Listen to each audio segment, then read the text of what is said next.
นายขับใจคณะปีใจเสียงภาพเบียน้องก็สุปันลายอันปอจีเพื่อนยี่ก็ปีมีเป็นลายลังอันใจตั้งกังตั้งเมาคณะอามาตีกินตันเช้าปีเจ้าขอยาเลยก็ห้ำรถตังแนงนอ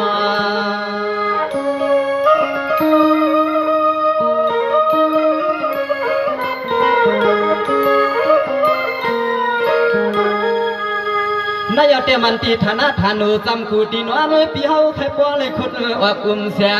เตรียมลองแรงเลี้ยนนอลองเมาปีเฮาปีให้ทบนากาสังกัวซึ่งไอ้ปอวางเอาไล่ลุมลุม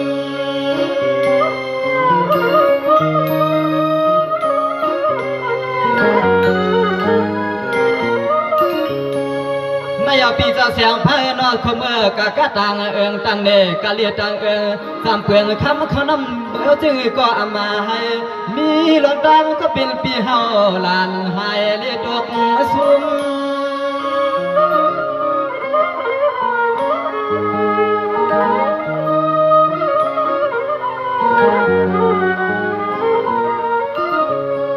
นอนจึงให้จอมกุมสวยแถมปีเฮาเมื่อเช้าทุ่งเมืองปอกได้ก่อซึ่งให้พอรัดเขียนรถพี่รถอันเปิ้นเสเปิ้นเนเปิ้นเก่าสวยสวยปันปีเฮาให้พอได้มีหลองตังหันใจหันคอสวยโยไว้ปันไงซึ่งให้พอได้อ่างเมียซึ่งให้สามเปียงเป็นสัตว์เทขี่เมืองเปิ้นกวนดีซึ่งให้พอได้สามเปียงเป็นสัตว์เทปีเจมมีอยากมีขี่แล้วนะ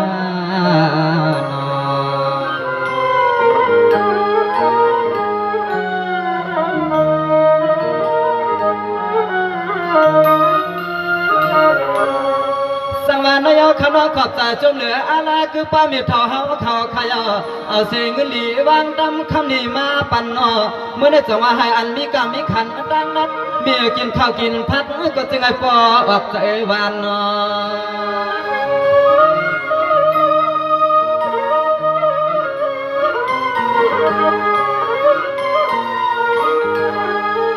กวางนาการจึงก็จึงให้ปอเฮืองทุ่งเมืองมีคนเท่าสางวังเมื่อมาหัดถือที่วัดดิกยองในใจขลุกขลาวันสวยปันความ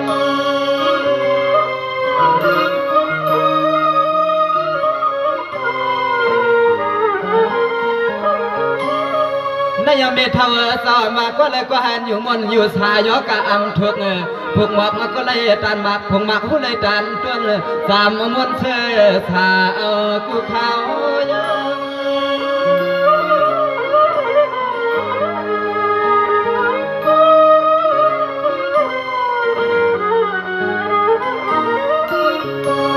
นออะไรมาใจเย็นสวยแห้งน้ำใจลูกนางหักสู่สาวขัดถอห้องสูบเหล็กวันให้ปล่อยมือคุ้มมาทำสวยกันเอานายเงินนายห้องเอาปลอมีคนเท่าไรสาวขับพอขึ้นเปลี่ยนสเทปิเจสุดใจมาอำกึ่งตันมีก็จึงให้สู่สาวขาพอขึ้นกำเลี้ยวจึงให้สู่สาวขาพอได้อยู่มนอยู่ยอเสียเลยเป็นสเทเจ้าเงินเขียวยกว่า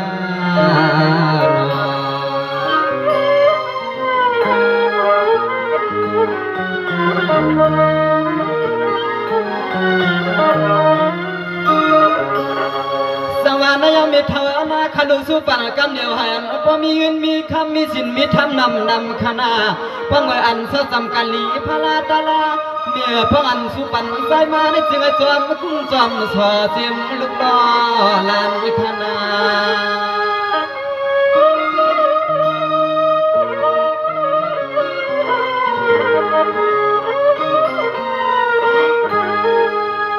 เสียมาเมื่ออันตอนสู่สาวกูก่อนเลยน้อกูกวน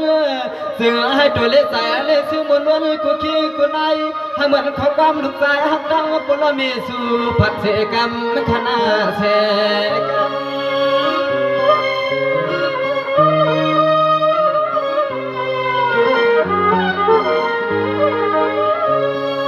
นายเอาความเจมันปิงน้องตั้งเสียงเจ้าเอามาเต็มเล็กเต็มเท่าเจ้าข้ามยาหมูซอยอยู่ในปางว่าลานสาวห้องหมดใครที่ในจึงให้สู้เจ้าป้อนางใจกูข้าว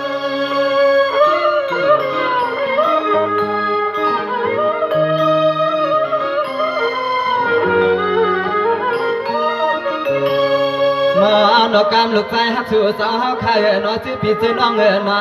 ซื้อหน้าซื้อปานเลยซื้อพี่ซื้อน้องวางยืนเป็นจริงยืนวางขอบใจอมจมปอสร้างเบียดสร้างหอมจมเปียพี่น้ำกูก็กูคนจึงไอ้ล้วนมวนแข็งสาตัวนี้ตามยาวางไว้ปันเลยพี่นางก็มีห้องค้างหลับกำพอย่อในปีนี้น้องเมืองตั้งยังเข้ากันนอกันนอ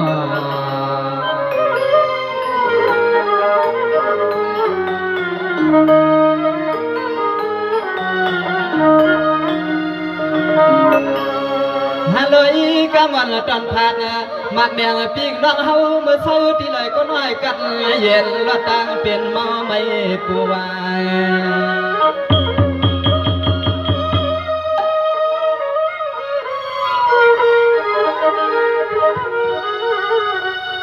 สังว่าให้ป้อมือนนั่งล้างอันลูกใจห้องรำจนสู้เดือกันเลยผักตา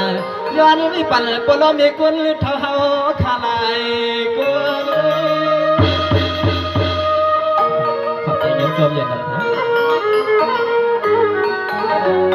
ขอบใจยินส้มเลี้ยงสักทีหลวงพ่ออยู่ไม่เอาให้อันสื่อสาวก็เลยกัดเย็นรอดเต็มตั้งเปลี่ยนตั้งผ่านผมเต็มพวนเรียบการหวังคำเงินขยอนอนถึงไอ้สื่อสาวขับอะไรขึ้นกูก็กูคนก้นดองเนาหวนผ่านหยับไม่ยากขนาถึงไอ้สื่อสาวขับอะไรมือมนมือเปียถึงไอ้สื่อสาวขับอะไรมือมนมือเปีย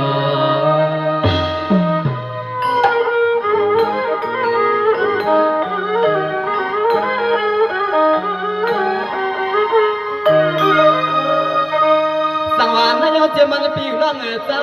เจ้าอันไรฮอดไรหลีเจ้ามันพี่น้องเฮาข้าเอามังเขียยืนตั้มเจ้าเงินเจ้าคำเขาเขียนจอน้อตัวเย็นตัวแหมนี่ใจเตี้ยจวมมาจนเลยหันหน้าสู่คำคืนลึก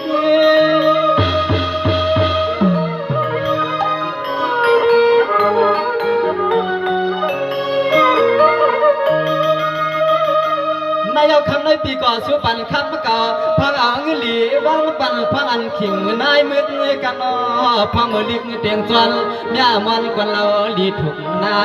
ใจปีสู้ไว้ปันหอมเสียมปีเสียมน้องรอปันดังนำอีกป่าสู้ก็ป่านายังไปด้วยทาง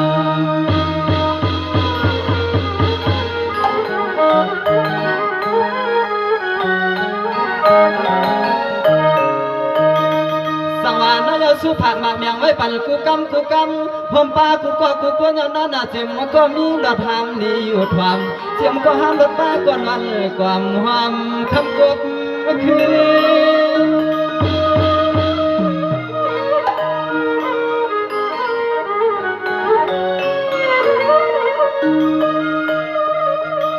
ยังเหมือนในยุคเอาสู้เงินวางตำคือคำเสียงดีเมื่อในจังหวะว่าห้ามขี่ห้ามเมาเงินลงบางเลียงยืนปั่นสัวปีใจแก่นกวยสวมย่อมายาคมจนใจจนคว้างฟ้าขยุบยังผัดเปลืองใส่อ่อนข้าวในวันนี้พอไข่ควันดึงสั่นเครื่องสั่นเปลืองซ้ำเดี๋ยวห้างเดี๋ยวเห็นหนุ่ม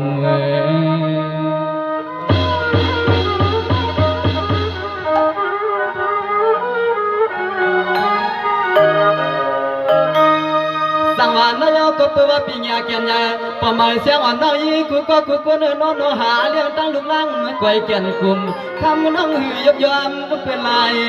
ตั้ง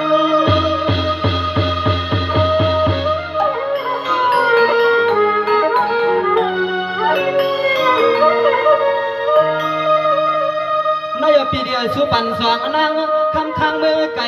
เมื่อในปีสิงเสียเมื่อใหญ่เพียวทองกว่างตกมาพบพันเจ้าลวดเจ้ากาทุ่งเมืองปักเขายิงเงินปันเมียงแพง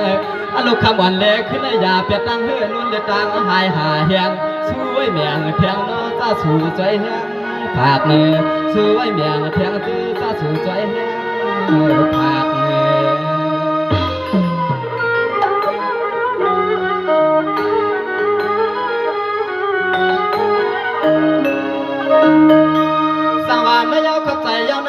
เมื่อในน้องห่มน้องอันปีดังเสียงน้องคือห่มเสียมันคือคำแค่ตั้งยืนมาปั่นส่งมากคือห่มป้าน้องยิงห่มได้ก็อันสอบควยห่มกันมา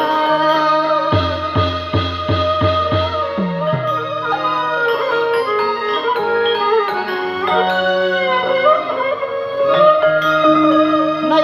เขาเหล่าล่างสัตว์ตามเปิ้นอุบล่าสวยปีเฮาดีว่ามีเลี้ยงสัตว์ที่เสาเงินเขโปซาขยานอนจำนวนกาลูกเอาละเปียงทุ่งเมืองป้องมาได้มาเมื่อวันไหลลาปีเป็นไงกันล่ะลูกเอาละมาเตียงทุ่งเมืองป้องมาได้มาเมื่อวันไหลลาปียักกายยักมาก็หันหน้าตาเกี่ยมกลางใส่ปิดกีมันเหมือนใจปีใต้นอกใต้เถื่อน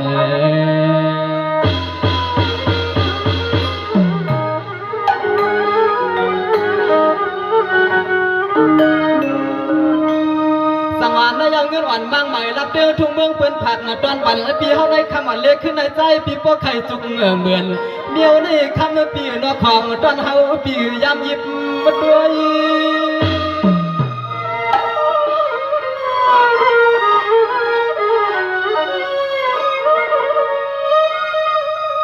นายเอาตาเลยว่าเป็นสีมังเลียงมังเงินมังคำมังเสียงวันกวนรวยหลับเตียงทุ่งเมืองพวกเขาใจเย็นใจแห้งในน้องเราจมที่จมมาสวนไรหันหน้ากันก็เพราะไรเปลี่ยนที่มืดแลนอที่คือเมื่อพกเรียนน้องมือคือที่โยจังมือวิเหือนกันก่อนกา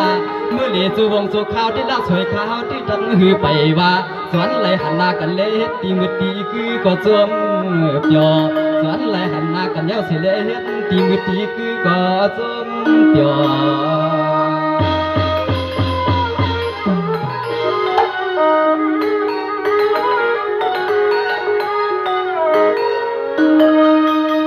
ในเอาเครื่องคำวันเงายืเปียนาหันเมียนเฮาดีไหลก็จะไม่ใจเย็นใจเฮียนในนั่งมันหือต่อข้าเมื่อพวงเมื่อไหร่ก็นั่งใจเข้าใจเงินหัวดิ้นว่ามันขึ้นสู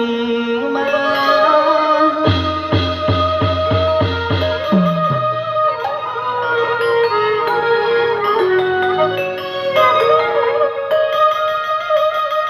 คือป้าผมเจียมหอมลาวหอมสุดดอมวางดำสุยินสุคำวันปล่อยสาสองก็ดำยืนมาห่างจมปนอาจอยปันขอสบเด็กกำเมื่อยามได้จึงให้ป้อเหือป้อใส่กาหน้าพวกอ่อนจนต้อยในสวยปันน้องยิงปีเฮาเขาก่อนกาลูกเอาในกาหน้าจึงให้สู่ซ้ำป้อเลยเปลี่ยนป้อเลี้ยงเจ้าเงินเจ้าคำใหญ่ลูกเอาในกาหน้าย้อนให้ป้อเลยเปลี่ยนเมื่อใหม่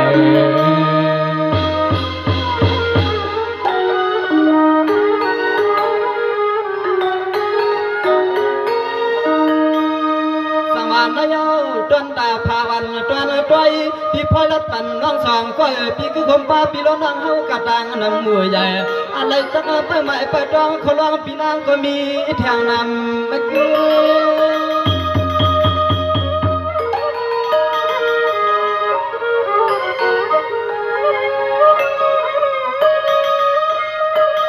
นายเอาสู้ปากหมากดอกใจปันยิ่งหนอกข้าได้เล็กข้าวันน้องยิ่งปิ่มเปียวก็ป้อกำเฮาสองสู้คืนกันมา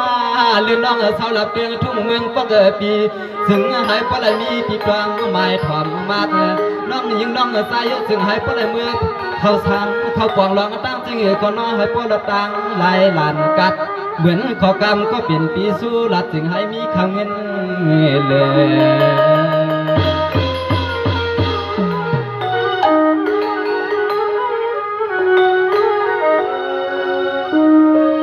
สังวานในเอาเจือนสู้ผักบางเบียงกูก็กูควรขยาวนาผมจะมีสวยเสือนอปอกำจองก็มีหลัดเนถั่วจำเปลืองนอนวันพุกมาก็เตะสมีเทียงตันวัน